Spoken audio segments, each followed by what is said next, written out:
Hello, everyone, and welcome to this week's lecture on Latinx pop culture. So the reading begins, especially from the keywords text, defining what media and popular culture means. And the reading discusses how for Latinxes, their experience in the media has been going from invisibility to being targeted for commercial purposes. The reading also touched on the creation of their own Spanish language media, such as radio stations and newspapers, and how these serve to address Latinx encounters with injustice. They function also to inform the community of rights and services, and as a way to uphold language and culture. The reading also talked about the use of print media during the Chicanx and Puerto Rican movements.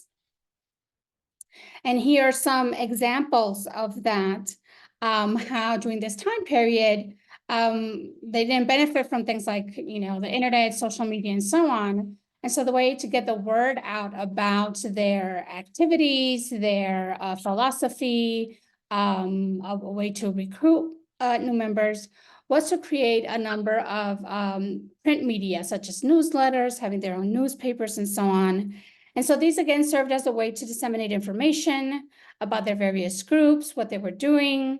It was also a way for people to debate issues and get multiple views, such as issues that were coming up during Chicano Youth Conference, and so on. So this was the medium that was used at that time.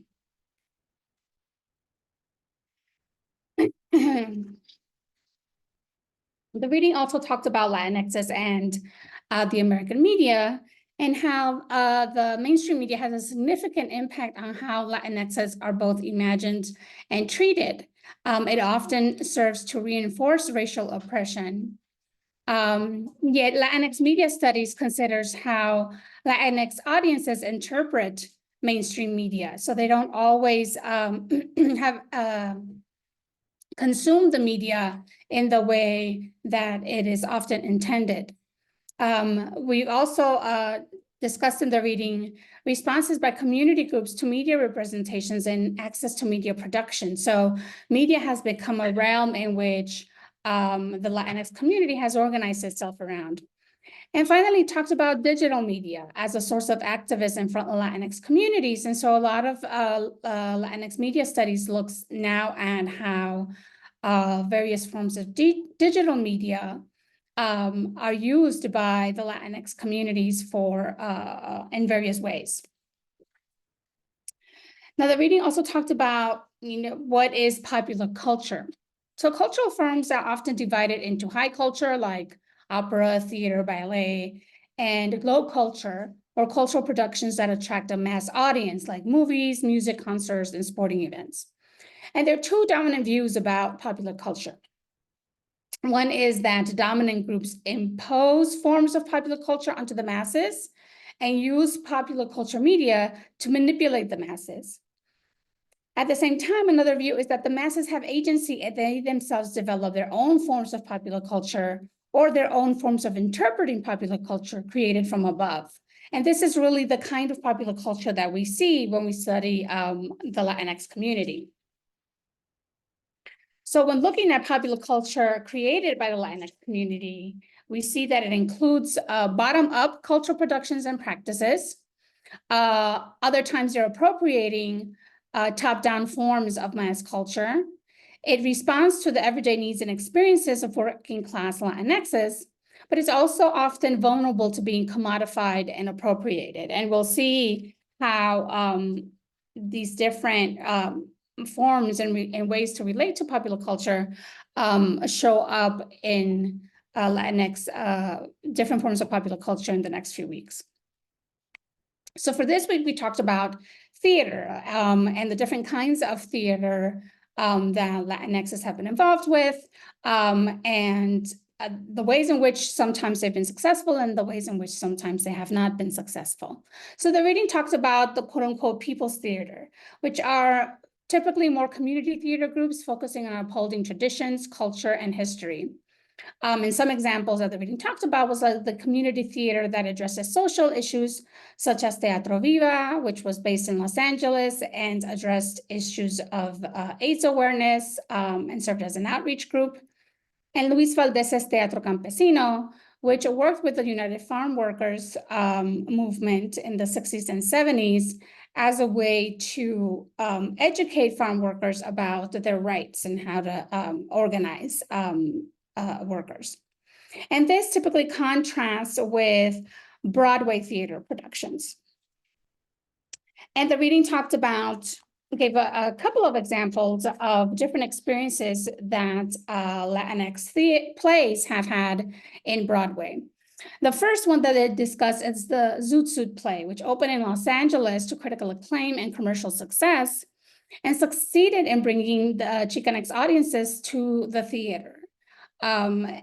This was able to be successful in Los Angeles because the story that the play told was a historical event that took place in Los Angeles, and that had affected the Chicano community in particular. So it was attractive as a story to Chicano audiences there. When they tried to bring the play to Broadway, however, it was not as successful and actually lost a significant amount of money and did not last very long on Broadway. A few reasons for this was that Broadway audiences in New York City were unfamiliar with Chicano culture. They were more familiar with East Coast Latinx groups like Puerto Ricans. They also picked a bigger Broadway venue, which required to make changes to the play to turn it into a musical. And musicals are sort of a genre of theater that is more familiar to Broadway audiences and that fits better with those particular spaces that are there. In contrast, you have In the Heights, which took place a number of years later, which is set in Washington Heights, which is a Latinx neighborhood in New York City. It featured Caribbean Latinxes from New York, and that New Yorkers are familiar with, and fit into the large-scale musical genre Broadway theaters are used to. It was created from the beginning to be a musical. The reading also talked about how the authors of this play were experienced in theater productions. They had studied it, they had experience creating them, whereas the production of the Zoot Suit really came from those community theater group experience, and it was more grassroots kind of way of creating plays. And so it was very different trajectory for both of these. But again, one of the contributions of In the Heights was to make Broadway accessible to Latinx audiences in New York. One of the last types of performances that the reading talked about that have found some success in Broadway are one-man shows like those produced by John Leguizamo. And so these have been more acceptable in Broadway spaces. And also because it's created as a one-man show and not as a musical, the kinds of theater spaces that are chosen are more appropriate for, that they fit better with the kind of performance he's creating. So he's becomes recognized as the master in these types of performances. He's been doing these kinds of one-man shows for years. The one the reading talks about in particular, it's called Freak, which was a semi-autobiographical performance, which was very successful with Broadway audiences. A more recent performance that he created is called Latin History for Morons. And these are all comedic pieces as well, right? So he's working with a very different kind of genre that's been successful and acceptable in Broadway kinds of spaces. So it just raises this, question about how do you make Latino-themed, Latino-based theater productions successful for the big theater audiences of a space of Broadway, especially when Broadway is kind of the Hollywood for theater, right? It's if you make it on Broadway and your play makes it on Broadway, you will be very successful. And so how do you create a production that's Latino themed, that's Latino based, that can be successful in that kind of space and really reach a wider, broader audience, right? So this ends our lecture for this week. I look forward to your discussion posts. Have a wonderful week.